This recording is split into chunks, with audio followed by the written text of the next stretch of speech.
Hello, this is Matthew Robinson from the Hero's Journey podcast, Combat Hypnosis, and today's guest is Gareth Riddy. How are you, my friend? I'm excellent, thank you. Yeah, very well, very well. All And is good. you're always good. So we were put together through a mutual friend, called Oliver. Oliver, I always refer to as the MTK Mystery Man. I met him when I was in Marbella and training at the MTK gym in Marbs, and he's an absolutely amazing pad man. That's the first thing that I noticed about Oliver, and he's just got the moves. He's got the moves. I still don't know to this day what he does or who he is. I just know him as this guy in boxing that everybody seems to know, and he's very, very good on the pads, amongst other things as well. So I thought we'd start there. How did you first meet Oliver? We met back in my MMA days. I used to train. Well, we trained at the same gym, so he came into the gym that I was training at, and also I was a personal trainer at the time, and I moved my personal training into that gym, and I kind of became the strength and conditioning coach essentially. So, and I was doing my clients out there as well, and he eventually became a client, and we became friends, and we have been ever since. You have been ever since. Yeah, So where was this? This was back in the UK. yeah. This is a place called the Gods of War MMA. It was in Reading. They've since morphed and changed now. I think they're High Wycombe Way. High Wycombe Way. The Gods Yeah, of War MMA. Gods of Gods of War. War. Yeah, Sounds pretty yeah. cool. Check that out. Great So fucking. it was yeah, it's a great fucking name indeed, indeed. So yeah, you know Oliver from all the way back then. Is Oliver any good at martial arts? Is he any good at MMA? I know he's good at boxing. Can he what's his groundwork like? I'm gonna have him on the show in a few weeks, that's why I'm Yeah, asking. he has the groundwork you'd expect from a boxer. So so a ground and pound work, so when he's on top of you and he's he's a big Yeah, guy. He's a big guy. I wouldn't like I to take a imagine punch off of him. he's out of practice, I imagine, but he could grapple a bit, yeah. But it was never his love, right? It was never his love. That's never his love. Yeah, it's never But his love. grappling was my love, so Is that right? Yeah. yeah, So right on that. do you hold any belts in grappling, any disciplines, or is it Yeah, just yeah? yeah. I'm a black belt in BJJ. That's awesome. That is brilliant. My first black belt in BJJ on my podcast. First of Thanks, man. many, I hope. So how long have you been a black belt in BJJ? Not that long, not that long. A couple of years. Couple of years, yeah. Yeah. So what first started you down the road of BJJ? Because, to become a black belt in BJJ, you'd have had to got into it a long time ago before people knew it was cool. Although the people that Yeah, were into it back then knew it was cool, but it wasn't mainstream like it is now, is it? yeah. So I was back in the day.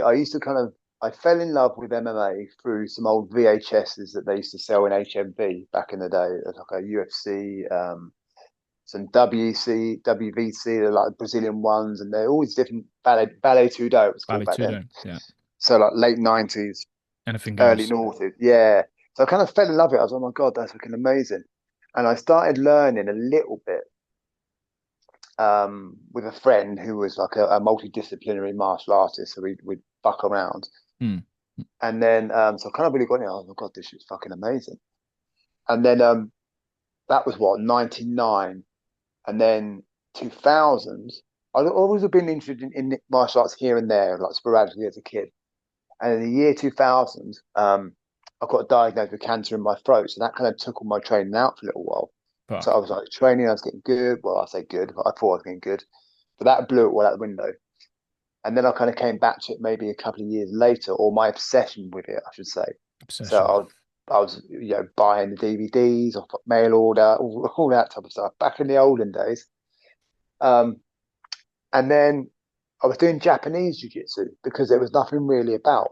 And there was a ballet tudo class in my local town, Wow. but it was based on Japanese jiu-jitsu. So the guy who taught it, Tony Bailey, he was one of the kind of original ballet tudo guys in the UK. He fought Ian Freeman actually, who was the first. Ian Freeman. Uh, yeah, he fought on the UFC. Ian the Right. Machine Freeman. Wow. So he fought him like back in the old days when they did it in rings and stuff. And then the Gods of War opened up. The Gods of And when War the Gods opened of up. War opened up, I was back in the training and Gods of War opened up. So I'm going to go and check it out, which is up the next town over, which is in Reading. I was in Basingstoke. And I went there, and the first session they were showing me stuff. My mind just fucking blows. Oh my God, there's levels to this game. And I just carried on and then carried on. And the whole reason that I got into MMA was because I wanted the jiu-jitsu. That was the whole point. I didn't want to get punched that much, Hmm. Hmm. if I'm honest. Hmm. And Hmm. I had this dream watching the fights. Like before I even got to those guys, was that I wanted to become a trainer, like a PT trainer, so I could train fighters. Yeah. So it all kind of came together. All kind of came together. Yeah, and then so I left the Gods of War 20, 2014, 2014. And then in my hometown, they only had a gi jiu-jitsu, whereas Gods of War was all no gi. So it was more geared for MMA, right? So we weren't wearing the pajamas. Yeah. And that was when I first really did proper BJJ with the gi. It I see. was 2014. Mm. So you kind of learned the street version of jiu-jitsu first before you learnt the sport version, Um, the MMA version the MMA before the sport, version. but Yeah, yeah, yeah, the yeah. MMA version. Did you ever have you ever, up until this point, have you ever had to use your BJJ skills on the street? Um, Not since I've done BJJ, but the grappling definitely. Well, I was a doorman for years, You were so a doorman yeah, for years. That's really yes, interesting. yeah, Yeah, absolutely. yeah. Yeah. So how I've how locked how up old were many you? an arm Hmm. as a doorman. Yeah, I think I started when I was around 21. 21. Like that. Yeah, Hmm. and I retired when I was 38. 38. Oh yeah, you've seen a lot of stuff then. Yeah, you've seen a lot of stuff, no doubt. I've been Where around. I've been you've around. been around, you've been around. Whereabouts were you Yeah, a doorman? in my hometown, around that kind of area. Did some Winchester, Portsmouth, Reading was where I did like my last few years. So I kind of just Hmm. floated around that, Newbury, that kind of Hmm. general area, Hmm. Hmm. that Hmm. radius. Hmm. So, what's it like being a doorman? Got any stories you can share for our audience? Fucking loads. With doorman, like I always tell people, there's kind of three main emotions you go through as a doorman. You're either bored out of your mind, stuff's hilarious, or terrifying, and that's kind of the cycle, That's a Or bit bipolar, isn't it? we'll add one more to that: disgusted, because there's times that people throw up and shit themselves and stuff as well. Mm, mm, mm. But being a doorman, it's a lot of long waiting around. The worst stuff of working the doors is not the fights; it's the anticipation of the fights that you think are going to happen. That's Hmm. like anything in a fight, right? The fight bit's the easier bit, Hmm. kind of. It's the run up to it, the head game. Hmm. And because Hmm. you're a captive audience, you don't have the opportunity, the choice to run. Hmm. Hmm. Sometimes that you're having that adrenaline surge for Hmm. half a night sometimes, and that's Mm, fucking mm. that was heavy. That was heavy. Yeah, that must have a bit of a detrimental effect on your health. How would you Yeah. deal with that adrenaline dump after those long shifts? We would just sit around and chat and have a beer. That Hmm. that'd be the ideal, Hmm. or go home and smoke some weed. Yeah, yeah, Yeah, yeah, yeah. Fair enough, isn't it? That's one way of dealing with it, isn't it? Couple of yeah, ways there. yeah, Yeah, yeah. yeah. It wasn't a very healthy place to be. That's for fucking sure. But you spent nearly 2 decades of your life doing it. So what did you get Yeah. from it apart from a paycheck? Basically, I had no skills. Hmm. No skills. Um, so I'll go back a little bit. So it was the first job that I could do that I didn't have to get out of bed in the morning because I'd get sacked real fucking quickly. Yeah. And and when I got out of school, so basically like I got kicked out of college. Didn't failed my exams in school, had to do them again in college. got really badly into drugs. Ended up becoming a junkie, living in squats, doing heroin. I was a massive speed freak at one point. I used to have to go to the chemist and get like the speed equivalent of methadone. So I was proper like full on junkie. Hmm. Hmm. And then by the time I kind of come out the other side of that, which was what I'd have been 2021, I had no life skills, no job skills. 'Cause I'd spent since I'd left school just being a fucking fuckhead, Hmm. basically. Hmm. Hmm. Yeah, So that was the first job that I could do that I could maintain for any length of time. I see. Yeah, I get that. So, you've mentioned a couple of things that I want to touch on. We'll, Touch we'll away. Yeah, let's go for the most recent one you just talked about. So you mentioned drugs. You mentioned Yeah. that you're a bit of an addict when you were younger. Um, Mm. do you want to go into that or not? Is Well, that whatever, something you can whatever. talk about? What was the Anything. what were you escaping from? What void were you trying to fill? What happened when you were a child? Do you think that got you on that path? Um, there was no big incident, I don't think. Yeah, Okay. that I can recall. But I remember just being unhappy the whole time. Yeah, Okay. I don't wouldn't say I had a happy childhood by any stretch of imagination. And looking back, well, also what I know about development and shit like that is I was born very premature and Yep. had to be incubated and that type of stuff, which straight away, from a Yeah. developmental perspective, puts you at a disadvantage, right? And I didn't know that Yep. till relatively recently. And Yep. as I grew up, I was in and out of hospital with asthma attacks. I was a very unhealthy kid. Yes. Couldn't really play with the other kids like I wanted to. Couldn't play football because I was always wheezing. Spent more time in doctors and with friends. Yeah. So I was a very disconnected, isolated existence. Disconnected, You know, isolated existence. Yeah. yeah, exactly. So plus I was a single parent, a single parent family. I was a single parent. I was a kid, Yep. and it was just me. It was Yep. me and my mum. Right? So there's a whole dynamic of lack of good long masculine, influence, Yep. etc., etc. My dad is around, but he lived miles away. Yeah. So all those things kind of compounded the Yeah. the, the pain of life, right? Hmm. Hmm. And Hmm. any addiction is an attempt to is pain management, Yes. Pain whatever it management. is, right? Yeah, yeah. That's right. That's right. Yeah. So, I think of Tyson Fury, the former world champion. He was born prematurely as well.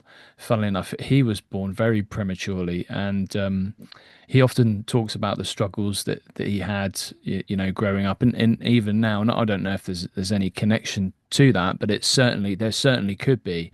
And even if there was, I mean, you probably wouldn't even be conscious of it. So yeah, thanks for going into that area. Now, the cancer bit, what happened there? That must have been a bit of a shock. Everything's going well, and then all of a sudden, you get a cancer Yeah, diagnosis. How did you yeah. sound very resilient, first of all. How did you bounce back from that? It was just a thing I did. I didn't really see any other option, right? But at the time, I was 24. I'd been in the gym for a little while, so I just recently discovered the gym. I was getting fit. I was getting in shape for the first time in my life, and I fell in love with it. It was there that I first realized I had some control over my life. I wasn't this weak, frail, asthmatic fuck that I thought I was, right? But yeah. And that was an issue because as a doorman, trying to throw people out and having inhaler breaks don't really work well together. So I was encouraged to join a gym, right? Yeah. Because there were instances. And so yeah, I got kind of I was getting healthy and fit and strong. I was like, oh, that's fucking great. And then I got the diagnosis. Right. So what happened was I had like a cyst come up on the side of my neck. Like mumps, right? It looked like I had mumps, but only one. Yeah. It's quite big, like half a tennis ball basically on the side of my neck. Bless you. And it was like a big fucking thing. And then it was up, and then it went down again. Didn't think anything of it, and then it popped up again. I don't know, maybe a month or two later, something like that. Hmm. And this time it wasn't going anywhere. So I was Hmm. like, okay, I'll go to the doctors. Yeah. So I went to the doctors, and they just like lanced it, sucked all the goo out of it, said, "Oh yeah, it's just a cyst, whatever. We we'll take it out in 6 weeks' time." Yeah. And then I had like a hard bit just at the top, which was what was remaining of the cyst. Hmm. Hmm. I don't know how long it was, whether it was 6 weeks, I probably wasn't more 3 months or whatever. But when the operation come round, I had like this little lump, and I woke up with this big fucking scar. You see that big scar there? Yep. I woke That's up with this it. massive scar, and I thought that's a lot of fucking scar off a little lump. Yeah. Fucking cool. I've got a great big scar on my neck. I look hard.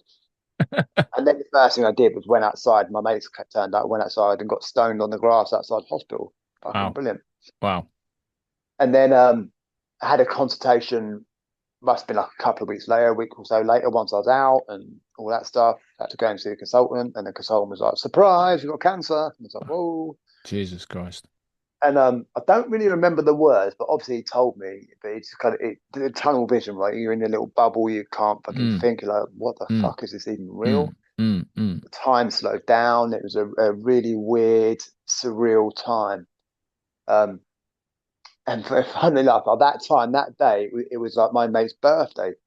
And the girlfriend I was with at the time, we had promised my mate that he could have some mates around our house because he lived with his parents. So it was basically having a party that night, the night that I got diagnosed with cancer. I didn't say Jesus. anything like, "Where are we?" Do you know what I Mm, mean? mm, Sitting around mm. getting stoned, which is pretty fucking weird. Um, yeah, and then I had to have another operation. So they did a scan, and they found it started in my tonsil, spread out into my neck. My neck kind of showed me blah blah. 6 weeks of radiotherapy later, Wow. job done. Job done. Bosh. Job done. Yeah, job. A lot of damage done. A lot of damage done. How long did it take you to recover? I don't know. Because you're quite young at the time, weren't you? Yeah, yeah. I don't know when I was recovered. I Mm. mean, define recover. How long has it taken you to get used to the new version of yourself since that operation, since that Yeah, diagnosis? I don't know. Mm. Honestly, I don't know because there's been so many different versions of me all the time. I'm constantly evolving, right? And there's only kind of before and after that, and then there's many different iterations of that, right? So there was the treatment itself, and physically, I think the treatment I recovered fairly quickly from the treatment. Hmm. Hmm.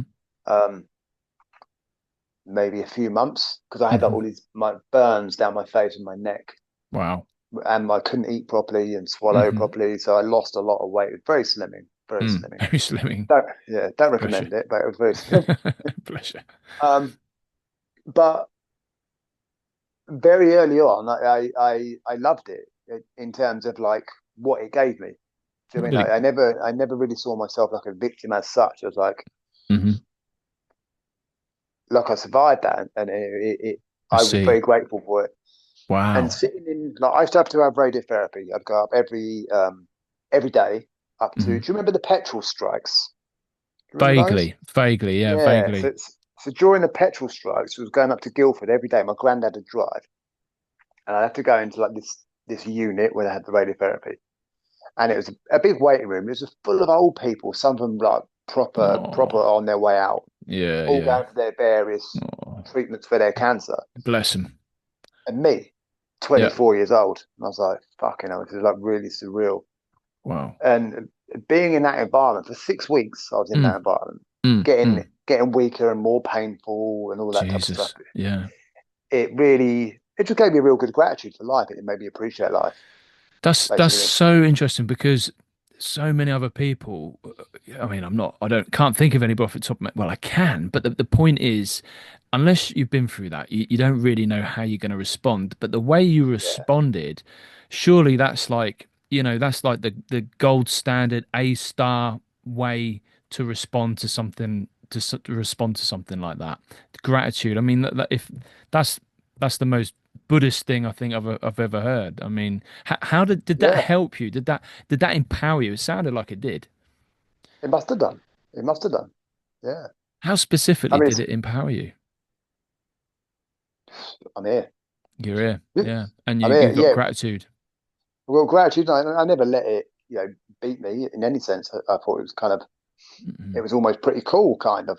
Yeah, I was like, oh wow, like Badge of honor. I've been given this gift, and not many people Mm, have done that, right? mm, mm, mm. I couldn't quantify and how it's helped me because it's still helping me now. Still helping you now. That's interesting. Yeah. Absolutely, yeah. Do Because I've you seen shit, man. you sit here, man, and do you identify? with it, or is it just something that happened to you along the way? How did that define you as a person, or didn't it define you as a person? Um, I think it did. I guess it still does to an extent as a stepping stone, right? Life is a Mm, series of events. mm. Um, yeah, I don't really know how to quantify it, but it definitely it's a huge part of my identity because it It's a was a huge big part. part. Mm, Yeah, it mm. was a big moment in my life, definitely. But when I look back in my life, how everything lines up, like from the childhood and the illness and the little fat kid to the drugs, to the cancer, all the way up to what's gone now, it's like a perfect sequence of events in my growth, right? Hmm. Hmm. And without exception, without exception, the biggest, most painful moments of my life has always held the biggest growth The biggest every single growth. fucking time. Every Yeah, time. that's right. Is it fair to say that we grow in pain and discomfort? We should do. We Mm, can do. hmm. Depends on the person, right? If you're Depends on the smart, person. Hmm. If you're smart. Yeah. yeah, Are you smart? I'm, I'd say I'm pretty wise. Ah, that's a very wise answer. That's a smart answer. I like that. Yeah, I like that. What did it teach you about fear? Going through all of that, including the door work and everything else, because a lot of what you've been through in life has been you've been directly in the fear, haven't you? In the fear zone. So Yeah. what has that taught you about fear? The fear wasn't really that much of a thing in the cancer, which sounds kind of weird. Well, it was obviously in the early stages. Then it was a kind of like, I've got this shit to do. Let's just do it. You know. Um, and pretty early on, I kind of didn't think. For a little while, I thought I was going to die. I'd be surprised if I made it to 30. Wow. But then after a little while, I was kind of okay. Something started to change. I couldn't tell what it was. But the fear wasn't really there. For me, it was more my family suffered emotionally more than I did Hmm. Hmm. Your because I was family. doing it. Right. Mm. Hmm. It's like from a fighting perspective, Hmm. Hmm. I think it's harder on the outside watching somebody you love fight as a coach. That's really fucking difficult watching Yeah. somebody fight Yeah, it is. rather than the fight against town with it, right? Hmm. Hmm. So cancer and fear, I wouldn't say it taught me. Like I learned more about fear from the door side of things. Wow, that's Yeah, interesting. because I was in it day in day out, and it was often excruciating levels of adrenaline. You know, Hmm. while you're trying to keep your calm, or you're just really fucking bored, or it's hilarious. One of those, one of those. But I remember years ago, I read a book, which was the first book that I would count as the first personal development book I ever read, really. And it probably the most impactful book I've ever read, Hmm. actually. Hmm. Hmm. And that was a book called Watch My Back by a guy called Jeff Thompson. Watch Your Back by Jeff Thompson.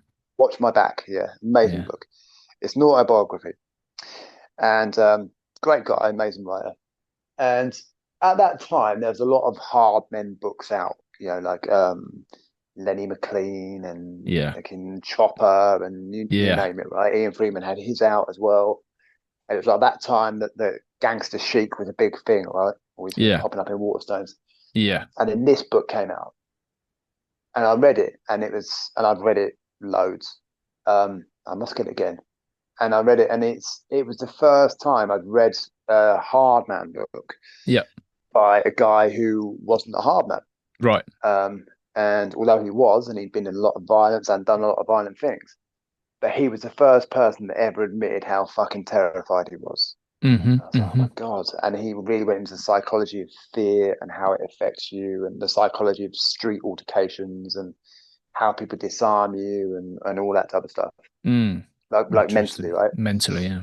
Um, and that was the first time I was like, fuck, I thought I was the only one that was scared on the door, pretending I wasn't. But I was like, oh my God.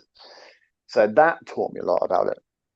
Um, I guess the big thing with fear is you either let it drown you or you deal with it, right? You either And the let it beautiful, drown you or you deal with it, yeah. yeah. Um, Mm.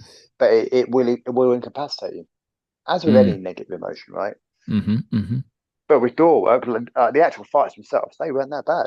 It It was wasn't that just bad. you're off, you're doing it, you're doing it. You're like, whoa, it kicks off. You're on autopilot, you're doing whatever, but it's the anticipation. That's where the fear comes. So when did you first learn that you were a fighter? I'm not. When did you first learn that you could handle yourself? I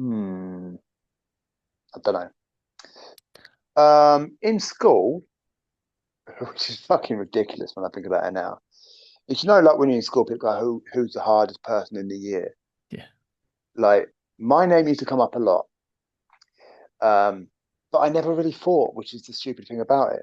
But I was big, you know, and I was pretty good at tussling. But Mm. get me in an actual fight and punch me in the face, I'd probably cry and run off.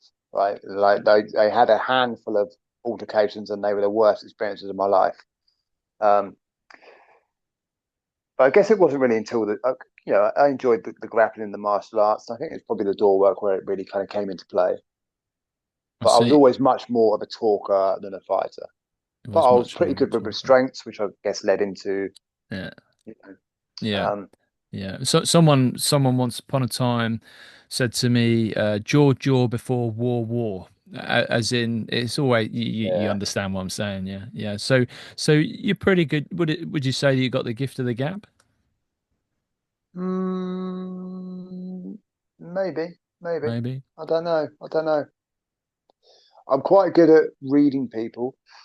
Um, I'm quite good at seeing people Hmm. and Hmm. listening to Hmm. Hmm. people. Hmm. You And know, where did you learn those skills from? Because I had to learn them. I had to learn how to listen. they were just there. They were just there. You always been a good listener. Yeah. Yeah. I think because growing up in like a single parent family, just like me and my mum, is because there was no real male influence around other than my granddad. Um, and because I couldn't really play football and stuff with the boys as much as I wanted to, that I even got made to go and play with the girls in PE before because I asthma and stuff. And the Hmm. teacher would go and play with the girls. Yeah. I used to hang around with the girls more than the boys. Hmm. Most of my Hmm. closest friends were girls and still are to this day. Hmm. Hmm. So I think because of that, I probably developed a level of listening that I wouldn't have had if I was, tussling all day, every day. Yeah, I get that. I get that about you. Yeah, I get that about you. And as I've been reading and listening and learning a little bit more about you, I've discovered that actually, from what you've been through with poor health, you've actually turned the tables completely, and now you have a career which is all about good health and helping other people to achieve good health as well. Yeah. Do you wanna tell us and tell the audience what it is that you do? Because I still can't figure it out. And I'm a hypnotherapist and I think I know a little bit, a thing or two about a thing or two. I'm not a know-it-all, but I like to Yeah, know yeah, it yeah, all. So yeah. what is it that you do specifically? So I tell people I'm an emotional laxative. An emotional That, laxative. that's what I tell people. Yeah. Yeah. So my main thing, the thing that I love, the thing that I've kind of developed my own methodology with is helping people release unprocessed emotions and in a real quick, effective way, and all the stuff that stacks on top of that, right? So emotions about the past, emotions now, emotions about the future, subconscious, traumas, belief patterns, all that type of stuff, but real, not talk based, but more physiologically, neurologically, stuff like that. And it came from, I started back in the personal training days, I was learning stuff to get people out of pain, movement issues, Movement issues um, and pain, yeah. and the nervous system. And that I really fell in love with that. And the deeper I got into that work and working with the nervous system, the deeper I kind of got into the health sphere. And as I started working more with the health sphere, I started looking at the relationship between trauma and systemic issues, so chronic health issues. And what I was working with at the time, I was doing stuff called Applied Movement Neurology from the AMN Academy, which I'm still a massive fan of and I still use in my work to this day. And that's all about kind of taking a functional neurological approach, looking at what's going on under an issue for an issue to be an issue in the first place, right? Wow. because everything is about essentially about communication. The brain is telling the body to do that for a reason. The question Hmm. is why. Hmm. And Hmm. anything across the entire universe, doesn't matter what it is, its function depends on communication, Hmm. resources, and communication. Are the resources there? Are they getting where they need to be? If not, what's interfering with that process, right? Hmm. Whether it be like a subatomic particle or a fucking black hole or a human being. It's the same principle. So I started kind of applying that principle to other things, and I was using that method. What I wanted was when I first started learning about the emotions, not even the emotions, but the traumas and how they play out. What we were doing as practitioners is we were kind of normalizing communication with the nervous system that this stuff is disrupted. Right? And then the brain would go, oh yeah, that's how I fucking work. And it starts communicating better and it starts organizing the body better. Got it. And in my head, I was like, fucking hell, so if I can affect trauma physiologically, Hmm. then what's going on in the nervous system, then theoretically, there's got to be a way that I can help beliefs. What I really wanted was beliefs. Beliefs. That's what I Wow. wanted. If in my head, there must be a fucking way using this kind of methodology, this approach to get into beliefs. Hmm. That was what I wanted. Hmm. And I started just playing around and experimenting and adding things, from different courses and whatever. And so, oh, I fucking wonder. And I opened the door on emotions, and Hmm. it really kind of changed the game for me. My understanding of emotions changed, my understanding of function changed, and that was what I really really loved. And before I knew it, I'd accidentally created my own system, didn't know I'd done it, and it was only because I had a client, and she said to me like one day, and she like was still is a clinical psychologist, so decades in the field. I really respect her a lot. And she said to me, would you ever teach your stuff? And I was like, fucking hell, she's asking me. That's like amazing. And I said, well, I can't because this isn't my stuff. I can show you my stuff, but that's not my intellectual property. I said, Yeah. my stuff? Fuck, my stuff. Huh? So I all of a sudden saw all this stuff that I put together. Yeah. So, and then I thought, fucking hell, I've actually got stuff. So I systemized it and I really kind of ran with that. So I'm going to tell you this story. So this is an important part of the story, how we Yeah. kind of Go got for it. here. But Go I for am it. going to have a drink of water. So one of the downsides of the radiotherapy is it cooks my saliva glands, so my mouth Really. dries up a lot. Got it. Yeah. Mm. You all right? Yeah, Sanguine away. No problem. yeah. Anyway, so going back a bit, when I first got really into the chronic health side of things, what I was doing basically was because I felt guilty about my mum dying. Did I mention my mum died? I didn't say. No, you Anyway, didn't. Yeah. What happened there? Apart from okay, the fucking hell. obvious. Okay, Yeah. so we're off, right? So Interesting. she Yeah. died of cancer, Sorry. and that's right, and appreciate it. And when she died, I got some money from the sale of the house, and I put a lot of it into my education and started learning a lot of this stuff, right? And I think that was a big motivator in the health side of things because I felt that I'd failed her. Oh, I So see. that was a big driver. So basically, every client to me was my mum, right? I see. Trying to heal the world. And I first started a long time ago now. This was 2016. I put a thing online. I want 4 people to see if I can get them out of pain online using this neurological stuff because I could do it in like clinically, right? Like in a room or in a gym floor. But I had a feeling I could just show people what to do. Hmm. And one of the people came to me. I'd never met before, but she came from somebody else. And she had cancer. She had 3 to 6 months to live. She had it in her lung, her womb, and her spine. And she's only 32, I think. She's a Hmm. young Hmm. Brazilian girl, Hmm. Mariella. Hmm. So I started working with her, did a couple of sessions, which is all I said I would do. That was what the experiment was. And within that, her pain dropped. She was out of pain, and she was told she could have no treatment because it made her too ill. So it was basically fuck off. When you die and come back, we'll make sure you die as painlessly as we can. That was her situation, so I she couldn't see. have treatment. I see. Yeah. Um, so got her out of pain. I was like, oh, that's fucking amazing, mind blowing. And then I was like, oh, now what do I? Because I knew she had no money, so I couldn't charge her. Also, I didn't want to fucking charge her. I was like, oh, but do I want to, do I want to watch somebody else die? Hmm. Or am I happy to walk away from this person? That was kind of like this. I was in a Understand. little bit of a rock and a hard place here, right? Yes, yes, yes, yes. And in the end, I said to her, like, because it was pretty close after my mum, it was only like 3 years. Right, got it. And I said to her, okay, look, in the end, there was no fucking contest. I said, okay, you've got me here till the end. I'm here, right? Let's just fucking do it. So I was seeing her like 3 or 4 times a week, like this on Zoom. Yeah. And long story short, she started getting better She start getting and better. started getting better. Yeah. So, and I was adding all types of different stuff. I was adding in NLP and just dicking around and experimenting. We really had nothing to lose, right? I wasn't even trying to get her better, really. Uh-huh, I was uh-huh. just dicking around trying to get her to feel better. Hmm, hmm. And Yeah, when she started getting better, I was like, okay, now there's some fucking shit to do here. So we, yeah. just ran at it, Hmm. and she did get better, She got and she better. is better, and Wow. she had her 40th birthday last summer, I think. That's fantastic. Yeah, yeah. So still Wow. in contact with her.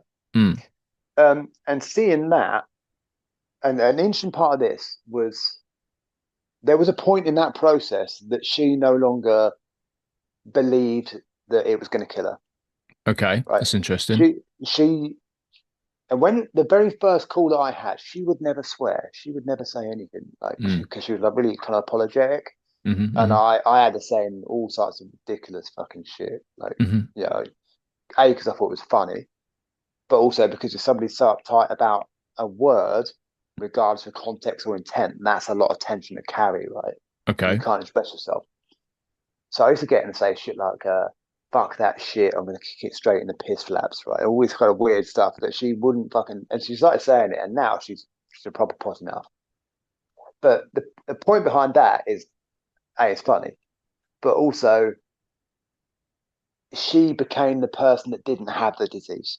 Uh-huh, uh-huh, uh-huh. Got She it. became somebody different. She became somebody different. Yeah. Is And there in that, and go on, carry on. Sorry, what were you gonna say? also, in that process, she healed, right? Is there an element of faith healing in this, in the sense that when you put your word into becoming something else, i.e., a person that doesn't have cancer anymore, I am a survivor, that all of a sudden you put your faith into the full power of your faith into healing? Is there anything in that, do you think? Probably. Yeah, yeah, absolutely, yeah. Yeah, because your brain ultimately operates your body, right? And your brain operates on your beliefs, your perception. And if you believe you're not going to do something, you're not going to do it. So absolutely, there's always an element of that, always. Yeah, Interesting. So yeah, this would probably be a good time to mention that you actually have a book. It's available to buy on Amazon, and I think you said it's been about for about 10 years now, isn't it? What's the name of that book? yeah. 9 years this year. 9 years this year. 9 years. In a few weeks. A Yeah, few weeks. yeah. It's got quite Mm. a numinous title as well, hasn't it? Yeah. How to undo the shit the modern world does to us. How to undo the shit the modern world does to us. Yeah, So what's in it? yeah. What's a quick synopsis on the book? So I wrote in the book initially. It was just like a list of things which I thought were important to be healthy and happy. Like the sub heading of it is a potty mouth's guide to health and happiness. Potty Mouth's Guide to Health and Happiness. I love it. Yeah, because I used to swear a lot fucking more, um, particularly in my writing. Or I kind of it's a little bit less now when I write. So yeah, so it was just a collection of things which I'd learned about health, which I thought were really hugely important for our health, right? Hmm, Our hmm. health and our wellness, and some of it is physical, some of it is more mental. Hmm, Just hmm. like natural sunlight, contact with the earth, looking after your body clock, um, Hmm, you hmm. know, shit like that. I've looked at a few of your testimonials on your website. You seem to Mm. have clients all over the world. a lot of them in America. Um, who is you do group sessions, you do VIP one-to-one. Who is your ideal client? I don't know. I noticed that you help with physiological problems, neurological Hmm. problems. You pretty much take a holistic approach to there's nothing that you can't treat by the looks of it. Yeah. So And yeah, no, carry on. yeah, and I'm just wondering who your ideal client is.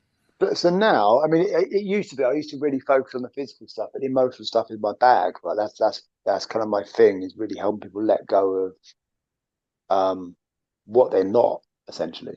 What I they're not, like to call it the unbecoming. the So I mainly unbecoming. work with kind of entrepreneurs quite a lot. Yeah, but the thing is with the emotions is we filter our existence through our emotional centers of our brain first before we make a picture of the world, right? Yeah. So if we're hanging on to anger, we see angry things. If we're hanging on to fear, we see fearful things, etc., etc. And the brain, the cortex, interprets the world based upon your emotional states, Hmm. past and present. What's unhealed, essentially, or present, right? Hmm. So when you start to let those emotions fully process, like the way they should do, moving through the body quickly, then you start to interpret the world very differently. Hmm. Hmm. Um, and that's my thing. That's my baby. That's my system that I've created. And what I really want to do is teach people how to do it themselves. That's kind of my thing. Yeah. But in terms of ideal clients, are really people that are just sick of their own shit, right? Yeah. And want to let go of, they know they're holding themselves back. They've got stuff trapped in the body. They don't know what.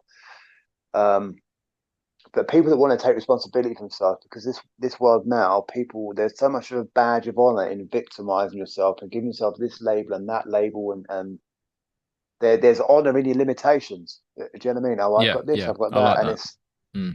Mm. and then people are holding themselves back from their expression of life. Right, we're a human being, the most complex organism on the planet.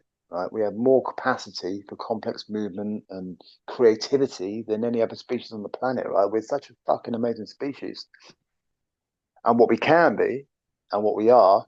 Yeah, you know, Mm. Mm. Mm. um, what I what it all boils down to for me is the closer somebody can live to the truth of their hearts, their soul, the healthier and happier they will be. Right. Hmm. That's really the long and short of it. Yeah. And we live in a world where we are conditioned from a very fucking early age, as soon as we get to school, to not trust ourselves, to put our trust out there, Hmm. to stuff emotions down, you know, to accept authority. Like they'll tell us what's good for us. They'll tell us if we're good or if we're not, right? Yeah. And as a result, we become very conditioned, very sad, very unhappy, very controlled organisms. Mm. And we are much more than that. And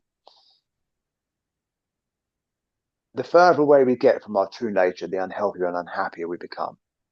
The Yeah, further we get away from our true nature, the more unhappier we become. yeah. The further away we get from our true nature, the unhealthier and unhappier we become. Yeah. Absolutely, absolutely. And I've again, I'm going to go back to some of your testimonials that I've read. Some people call you a wizard. Some people call Yeah, you a magician. Some people say yeah, what you do is voodoo. Some people say what you do is magic. Um, it's based on science, isn't it? A lot of the stuff that you do, you're working with the body first, it seems, or you're getting people to do stuff with the body. I read about someone that had a shoulder pain that wouldn't go away, and you get them to push and poke, and this is over Zoom, this is over webcam. You can do this yeah, anywhere in the world, and as if by magic, their ailments just seem to disappear. Spinal surgery. I read these are serious, a lot of these are serious, like physical conditions, yeah. and you seem to have a magic wand. What's the deal? All you're doing is improving communication, right? So you're working out where the miscommunication is, what is potentially creating that, and bringing the communication back, and then the brain does the fucking thing. That's essentially it in a nutshell. I've recently done a breathwork course and I've found out that I've been working with people on a very limited basis. I've been working with Mm, people through the mind, trying to affect the yeah. body, where Oh, now I realise I've been doing it the wrong way around. You yes, work with the body so that you can communicate with the mind. And you're nodding your absolutely. head, you're agreeing with that. You've Absolutely. known this for a 100 long fucking time. percent. You've known this for a Yeah. long, long time, haven't you? Yeah. So think of it like this, right? So that which develops first from the moment of conception, the moment that, your mum and dad first had sex, right? From that moment, not when they first, but, from conception, when sperm met egg, whether it happened in a dish or in your mum, who knows, um, is the first thing that happens is when the cells first start differentiating, proliferating, the first 14 days is electrical, right? So we're electrical before anything else. That's primary. We are bioelectrical signaling impulse machines, right? That's our biologically speaking. Um, then the heart is the first organ to appear. The heart starts beating before the brain is even a thing, right? So the heart primary. You can't live without a heart. You can live without all sorts of organs. You can live without different parts of your brain. You can't live without a heart, right? So that's kind of super, super primary, which we can get it later if we need to. Now, the brain develops in three layers. Right? So we have like I'm not going into the details too much, but the brain stem, broadly speaking, like the middle bit, that develops, and we can think of that as the unconscious brain. I'm oversimplifying here, but you get the idea. So we think about unconscious activities, stuff like digestion, water balance, all the stuff that we have no awareness of. Then the emotional centers start to develop, what's known as the limbic system, and that's I would consider that the subconscious brain. Right? And then on top of that, we then have the cortex, the most human part of the brain, the big wrinkly bollocky bit. Then that starts to develop, and they all develop together, obviously.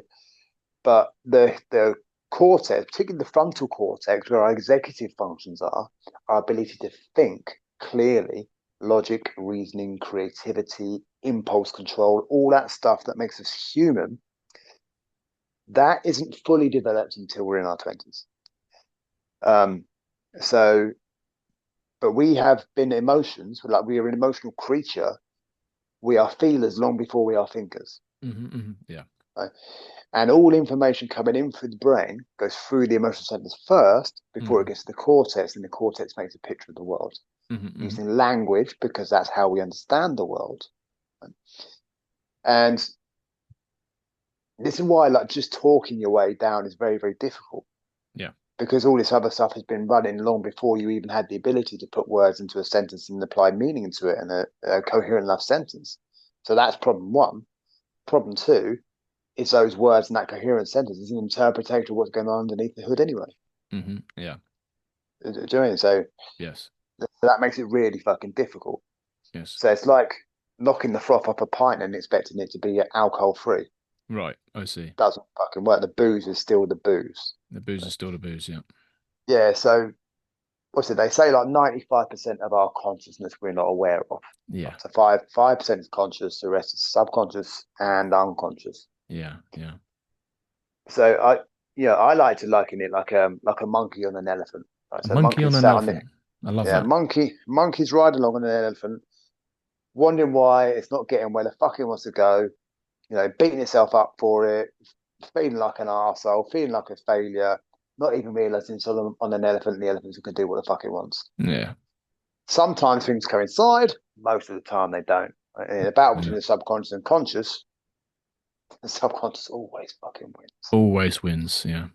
And the subconscious, it's a physiological thing, right? It is. Yeah. Well, emotions are a physiological thing. They Yeah. exist to drive behavior and movement and etc. etc. etc. Yeah. And it's because we don't move, because we live in this modern world where we don't move as much, we don't have um, like tribal dynamics around spirituality and wisdom and all that. None of that exists anymore. There's no dancing around the fire or any of those initiation type Mm. experiences. Hmm. And That's why we're unhappy and unhealthy. exactly, and we're not expressing. We're And not because we don't expressing. express, we don't move. Hmm when we move, we create electricity. So we're Hmm. saying it's piezoelectricity, right? It's Hmm. piezoelectric is the ability to transfer mechanical stress into energy, Hmm. Yeah. uh, engineering term or some shit like that. Uh-huh. So bones are very piezoelectric Hmm. in nature. So when we're moving, we're generating this electricity all the time, bioelectricity. And remember I said earlier, we're electrical before anything else. So that's primary. Yeah. And that kind of helps communication, right? Yeah. So if we're not moving, we're not clearing the channels. We're just That's bogging, right. That's right. you Yeah. know. And add to that the fact that this world we live in encourages us to not express our emotions, to dump them down, to damn, Yeah. numbing, distracting. There is system upon system upon system built on us, Yeah. never truly experiencing that, Yeah. never truly expressing that. Yeah. And then there's system upon system upon system profiting off the back of us not doing that, That's right. Yeah. That's true. you know. Big pharma. Yeah. Yeah. Yeah, political, religious, you name it, right? Yeah. Yeah. Yeah. Yeah. True. It's all there. True. It's all there. So to try and address your mindset without addressing the physical side of it is a short fucking sighted, but b it's not honoring who you are as a human being, It's not. the human experience. We are Yeah. much more than logic. We are much more than a thinking brain. Now, I used to be, we're much more than a thinking brain. We're like a monkey riding an elephant. And I used to be into magic when I was a kid. I was never any good at it, Nice. but I had an interest in it. I was more into mental magic. That's probably why I became a Yeah. hypnotherapist. And I know you're not going to reveal your secrets because a good magician would never reveal their secrets. However, I would like to, address the what I call the play paradigm. It's something that I believe in, and I noticed that one of your in bold statements on your website was "Come play with me." What, bec- Yeah. there's something in that, and I'm not sure if it's the same as what I'm thinking and what I do, but I was just wondering if you could elaborate on what play means to you in terms of, getting success in with your clients. I totally forgot that was on my website. Because that website's quite old now. The writing on it's a little bit old, but it's like I'm somebody that doesn't take shit too seriously, right? And Hmm. Hmm. I wanted to kind of convey that Hmm. people that take their shit seriously are going to avoid me like the fucking plague because I dick around.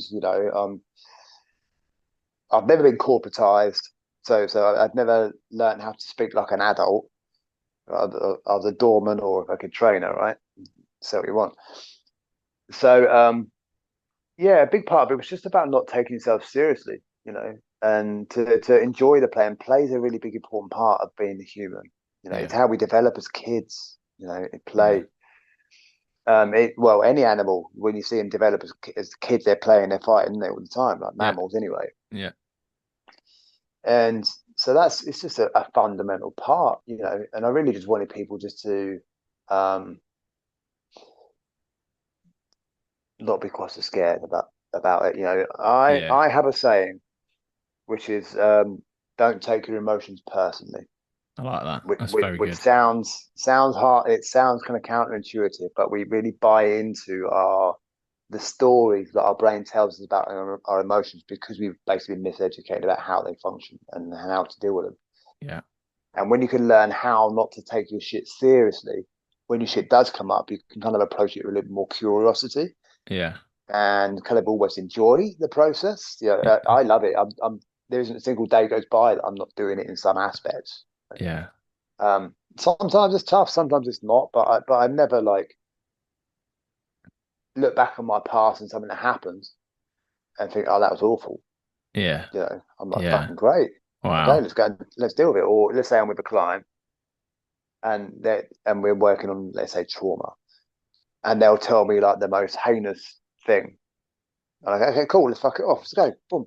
And then so I kind of approach like, okay, let's get shit done. Ball. I don't care about your fucking story. It's irrelevant to me. You can tell me, and I honor it. And I honor that it was very difficult, but Yeah, give me 5 minutes, you ain't going to think the same about that. that's right. Yeah.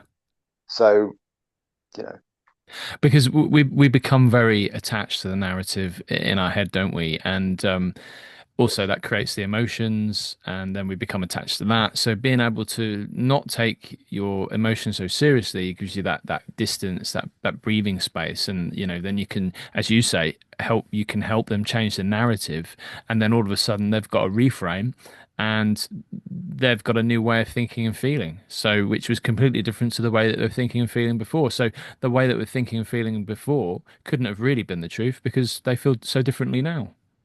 I'm going to switch that a little bit, or how I view things anyway. Is that the emotions create the narrative. The narrative is based upon the emotions. Interesting. Um, yeah, because you always filter your experience based on your emotions, right? Yeah. So you create them on your emotions, which are not fully healed. Yes. So then the narrative is created, Yeah. and it's That really hard to break the narrative because the emotions are still there driving the interpretation. that's right. That's true because even as you're saying that, there's always that emotion that comes up first, isn't it? Uh, Yeah, and then it's that, okay, well, what is that emotion? Is that true? Is that me? Is that what I really feel? It feels like a way. It feels true. And then that's what comes up first. And then perhaps, as you say, the narrative, you become aware of the story. narrative. Yeah, it's very interesting. Yeah. It's very interesting how you do that. Very interesting. So finally, what I wanted to do was just give you the opportunity to let everybody know where they can find you. So if there's someone out there that's going through some shit and they think that, they might be able to get some relief from working with you, where would be the best place to get in contact with you? So, Um, yeah, so Facebook, Instagram. I don't use Instagram quite as much because they don't like long written words, and I love to write shit. But Facebook and Instagram, they're where I'm at. Facebook more because I like to dick around more. I tried TikTok, but it's just fucking ADHD on the screen, and it just zaps your brain energy. ADHD. Really. Yeah, it creates those symptoms, right? And then everybody thinks they're fucked, but it's not. It's their lifestyle. Yeah, we won't go into that one. But yes, it's neurological overwhelm, right? It's not a fucking neurological condition difference. Anyway, yeah, so Facebook, Instagram, GarethRiddy.com, email me, whatever. And Come fucking find me. I wanted to touch on one more thing. I've been following you for quite a while now, and I Yeah, really enjoy reading your posts because you're quite the digital nomad, aren't you? You're yeah, always traveling. You're always in a yeah. different country, always in a different time zone. Can you just tell me how do you live that lifestyle, and how do you plan your life at the moment? Because it's just total freedom to do what you want. It's what it looks like. Yeah, yeah. So I made a decision back in February to go nomadic. Um, and what I do, I spoke about the heart earlier. I could talk about the heart all day long, right? But I follow my heart. Like connects, I connect to my intuition, and it's very much a yes or no. Do it or don't. Do it or don't. Do it or don't. And then I use a brain to work it out. But my heart said go. I was like, okay, done. I don't argue. Okay. I might argue, but it's always if the heart says I do it. I do it. If the heart says I don't. I don't. And that's how I live my life. I've got a follow me heart tattoo just on my right forearm there, so I can always see it. Follow my heart. And on my left one, I've got be true tattooed there. So these are my guidance, right? So be true to myself, to not lie as much as or try not to, and to follow my heart. That's like so I can always see it. I can't run for myself, right? Yeah. And I got these tattoos thinking that they would cure my life. But did they fuck? What they did was they gave me a way that I can't run away from myself. And they caused me loads of fucking issues. But it's been great. But sometimes I look at it and go, oh, fuck's sake, I've got to do it now. And fuck, I'm committed. I can't run away from myself. Anyway, so the nomadic life came around in February, I decided. April I did it. So I got rid of everything, the lease up in the flat anyway. I now live out of a suitcase. And I left the country. And I just follow, okay, heart here, where are we going? Here. And it's like, okay, we're in, done, job done. And that's basically how it unfolds. I have parameters that I'm staying around Europe because of time zones. Um, I'm in Moldova at the moment. I'm here for 3 months. I've been here in 2 weeks. I was in Bosnia for 3 months before that, and also staying at the Schengen region. So the Schengen region, like in that whole region, which is basically the EU, pretty much, is like a lot of countries used to do like a 90-day visa, right? Yeah. Whereas the Schengen region is the whole fucking region.